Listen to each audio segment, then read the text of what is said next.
வணக்கம் கதிரவன் ஜோதிடம் சேனல் நேர்களே, நான் உங்கள் அன்பான சயின்டிபிக் வேதிக் அஸ்ட்ராலஜர் அஸ்ட்ரோ அறிஞ்சி பேசுகிறேன். நல்லது நினைப்போம், நல்லதே நடக்கும். இந்த வீடியோவில் நம்ம என்ன பார்க்க போறோம்னா, மகர ராசிக்காரர்களுக்கு 2026 ஜூலை மாதம் எத்தகைய ஒரு பலாபலன்கள் நிறைந்த ஒரு மாதமாக இருக்க போகிறதுங்கிறத சயின்டிபிக் வேதிக் அஸ்ட்ராலஜி முறையில, அறிவியல் சார்ந்த இந்திய வேத ஜோதிட முறையில எதையும் மிகைப்படுத்தாமல், பரிகாரங்கள் அது மாதிரி நம்ம மூட நம்பிக்கைலாம் போகாமல் உள்ளது உள்ளவாறு அடுத்த வரக்கூடிய காலங்கள் எப்படி மகர ராசிக்காரர்களுக்கு இருக்க போகிறது அப்படிங்கிறத துல்லியமாக மிகைப்படுத்தாமல், அந்த ஒளி தத்துவம் எப்படி செயல்படுகிறது, நம்ம கர்ம வினை எப்படி அந்தந்த நேரத்துல நம்ம கண் முன்னாடி சாதகமான சம்பவங்களாகவும் சாதகமற்ற சம்பவங்களாகவும் எப்படி உருவெடுக்க போகிறது, எந்த மாதிரி ஒரு டைம் லைன்ஸ் இருக்கு அப்படிங்கிறத நாம மகர ராசிக்காரர்களுக்கு இந்த வீடியோல துல்லியமா பார்க்க போறோம். இப்ப பாருங்க, ஆண்டு கிரகமாகிய சனி மகர ராசியோட அதிபதி 3ஆம் இடத்துல நீடித்திருந்து மகர ராசிக்கு 7 நாட் சனி முடிஞ்சு விட்டதுங்கிறது நமக்கு தெரியும். 3ஆம் இடத்திலேயே இருக்கிறார். குரு 6ல இருந்த குரு 7ல ராசியை மாதம் முழுவதும் பார்ப்பது அருமையான விஷயம். ஸோ குரு உச்ச குருவாக 7ஆம் இடத்துல வருவது மகர ராசிக்கு 12 வருஷத்துக்கு ஒரு தடவை வரக்கூடிய அமைப்பு. அருமையான ஒரு கிளாரிட்டியை கொடுக்கக்கூடியது. நாம கடந்த காலத்துல என்னென்ன மாதிரி விஷயங்கள் தவறுகள் செய்தோமோ அந்த தவறுகளை திருத்தி கொள்ளக்கூடிய ஒரு அற்புதமான ஒரு வாய்ப்புள்ள ஒரு ஆண்டாக இருக்கிறது. அந்த ஆண்டின் ஆரம்ப மாதமாக ஜூலை மாதம் நமக்கு வருது. அப்படிங்கிறப்போ நல்லாவே நம்மளுடைய வாழ்க்கையை திருத்திக் கொள்வது, வாழ்க்கை செயல்பாடுகளை மேம்படுத்தி கொள்வது, மாணவர்களா இருந்தாலும் சரி, மாணவர்கள் சிரத்தையா இல்லாத மாணவர்கள் இப்ப சிரத்தையா பொறுப்பா நடந்துப்பாங்க. அம்மா அப்பா சொன்னா கேட்காம எதிர்பேச்சு பேசிட்டு இருக்கிறவங்க இப்ப கொஞ்சம் தன்மை ஆவாங்க, படிப்புல கொஞ்சம் அக்கறை ஆவாங்க, பொறுப்பு வரும் என்று சொல்லுவோம் இல்லைங்களா. அந்த பொறுப்புக்கு வரக்கூடிய ஒரு அமைப்பு தான் இந்த உச்சகுருவின் பார்வை. சந்திரன் என்று சொல்லப்படுகிற மனசை குறிக்கக்கூடிய விஷயத்தை பார்க்கறதுனால மனசு கொஞ்சம் ஓரளவுக்கு சோம்பேறித்தனம்,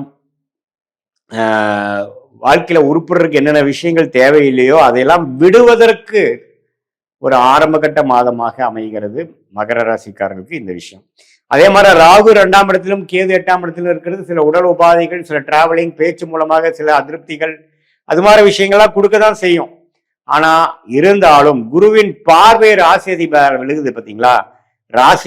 ராசியும் பார்க்குது, ராசி அதிபதியும் பார்க்கறது அற்புதம். ஸோ மகர ராசிக்காரங்களுக்கு பார்த்தீங்கன்னா நல்லா கடந்த 3 வருஷமா கம்பேர் பண்றப்போ இப்போ நடக்கக்கூடிய அமைப்பு சில பாசிட்டிவா பண்ணி முடிச்சிடலாம். அதுக்கு ஆரம்ப கட்டமா ஃபவுண்டேஷனை கொடுக்கக்கூடிய மாதமாக ஜூலை மாதம் அமையுதுங்கிறத நீங்க புரிஞ்சு கொள்ள வேண்டும். மாத கிரகம் எப்படி இருக்குன்னா, சுக்கிரன் பார்த்தீங்கன்னா 8ல இருக்கார், குருவோட சூரியனும் சேருகிறார்.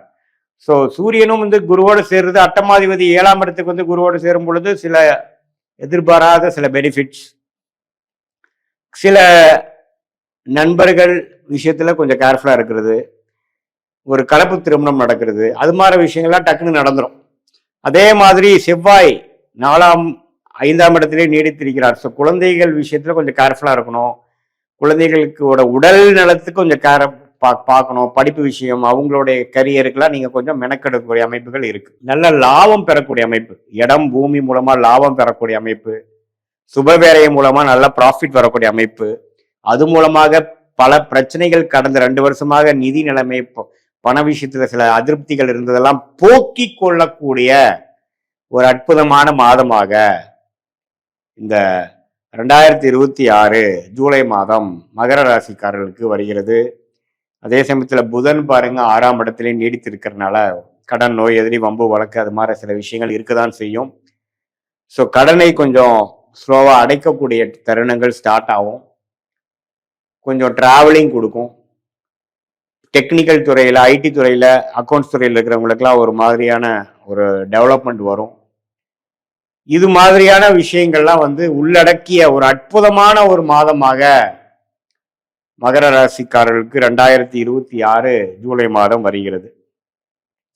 ஸோ இது கோச்சார் அமைப்புல நல்ல ஒரு பெனிஃபிட்டுங்க. ராசி அதிபதியும் ராசியையும் குரு பார்க்கிறார். மற்ற மாத கிரகங்களை ஓரளவுக்கு நல்லான அமைப்புல தான் இருக்கு. ஸோ இதனால கடந்த 2 வருஷமாக நம்ம சில ஆப்பர்ச்சுனிட்டியை விட்டது, படிப்பு விஷயத்துல நம்ம சிலது கோட்டை விட்டது, காம்படிட்டிவ் எக்ஸாம்ஸ் கிளியர் பண்ண முடியாதவங்க, தொழில அடுத்த லெவல் ஆஃப் டெவலப்மெண்ட்டை நோக்கி போக முடியாதவங்க எல்லாம் வந்து இந்த தருணத்துல டக்குன்னு சில அசோசியேஷன் மூலமாக, சில அக்ரிமெண்ட் மூலமாக, சில கான்ட்ராக்ட் மூலமாக, சில தொடர்புகள் மூலமாக சில விஷயங்கள் டக்குன்னு கிளிக் ஆகி நம்ம அடுத்த லெவலுக்கு போகக்கூடிய அமைப்புகள் பரிபூர்ணமாக உண்டு அப்படிங்கிறத நம்ம தெரிஞ்சுக்கணும். இது வந்து ஒரு மாதிரி பொதுவான பலனை ஒழிய உங்களுடைய ஜென்ம ஜாதகத்துல நீங்க பிறந்த தேதி, பிறந்த நேரம், பிறந்த உரை வைத்து நீங்க ஒரு அப்பாயின்மெண்ட் ஃபிக்ஸ் பண்ணி நீங்க நம்ம கிட்ட வந்தீங்கன்னா நம்மளுடைய 18 வருஷ அனுபவத்தை யூஸ் பண்ணி சயின்டிபிக் வேதிக் அஸ்ட்ராலஜி முறையில உங்களுடைய லக்னம் என்ன, உங்க லக்னத்துல இருக்கக்கூடிய அமைப்புகள் என்ன, நீங்க வந்து மகர ராசியில அவிட்ட நட்சத்திரமா, திருவோண நட்சத்திரமா, உத்திராட நட்சத்திரமா, அதுல எது மாதிரி அமைப்புகள் கொடுக்குறாரு, என்ன தசாபுக்திகள் போயிட்டு இருக்கு, ஸ்தானபலம், திக்பலம், திருப்பலம் எப்படி இருக்கு, அடுத்த வரக்கூடிய எதிர்காலம் எப்படி இருக்கு, ஷார்ட் டேர்ம் எப்படி இருக்கு, லாங் டேர்ம் எப்படி இருக்கு, எந்த திசையில நம்ம வாழ்க்கை திரும்பும், வேலையா தொழிலா, வேலைன்னு எடுத்துட்டோம்னா எது மாதிரி வேலை, எது மாதிரி துறை நமக்கு நல்லதா வருது, எதுல நமக்கு முன்னேற்றம் சீக்கிரமா வரும், எதுல வந்து ப்ராஃபிட் வரும் அப்படிங்கிற எல்லா விஷயங்களும் நுணுக்கமாக கத்துக்கக்கூடிய, தெரிந்து கொள்ளக்கூடிய, நம்ம பிராப்தத்தை நாமளே அறிந்து கொண்டு அதுக்கு தகுந்த மாதிரி வாழ்க்கை திட்டங்களை நாமல்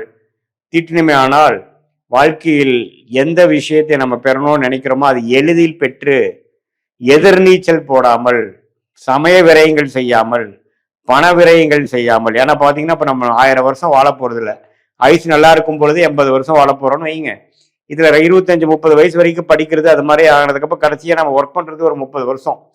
அதுல வந்து தவறுகள் மேல தவறுகள் செய்து கொண்டு நமக்கு வராத விஷயத்தை செய்து, பிராப்தம் இல்லாத விஷயத்தை செய்து நம்ம வந்து நஷ்டம் பெற்றோம்னால் ஒரு வருஷத்துக்கும் நாம ஈடுகட்டிருக்கு நம்மளுடைய வாழ்க்கையோட பல ஆண்டுகளை கொடுக்க வேண்டியதாக இருக்குங்கிறது உண்மையான ஒரு விஷயம். ஸோ அதனால நம்ம தேவையான விஷயத்தை கரெக்டா பண்ணிட்டு போனோம்னா சேதாரம் இல்லாமல், பாதிப்பு இல்லாமல் லைஃப்பை கொஞ்சம் ஸ்மூத்தாக, அதுவும் நம்மளுடைய பாஸ்ட் எப்படி இருந்ததுங்கிறது நம்ம அப்பாயின்மெண்ட்லயே பாத்தீங்கன்னா எப்படி வந்தது, எது மாதிரி நேரத்துல நம்ம கஷ்டப்பட்டோம், எது மாதிரி நேரத்துல நம்ம ஜெயிக்க போறோம் அப்படிங்கிறதெல்லாம் சிங்க் பண்ணி பார்த்து, நம்மள ஆல்ரெடி நம்ம எது மாதிரி விஷயத்துல போயிட்டு இருக்கு, நம்மளுடைய ப்ரெசன்ட் சினாரியோ என்ன, ஷார்ட் டேர்ம் என்ன, லாங் டேர்ம் என்ன, பர்சனல் சைடுல வந்து எப்படி இருக்க போகுது, சில விஷயங்கள், மேரேஜ் விஷயங்கள், குழந்தைகள் விஷயங்கள், படிப்பு விஷயங்கள், வேலை தொழில் விஷயங்கள், கடன் அடைக்கும் விஷயங்கள், உடல்நல கோளாறு குறையிற விஷயங்கள், தீர்க்கும்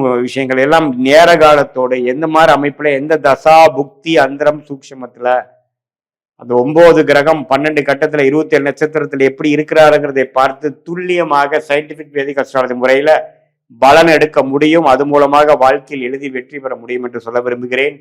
மீண்டும் மற்றொரு காணொளியில் சந்திப்போம். நன்றி, வணக்கம்.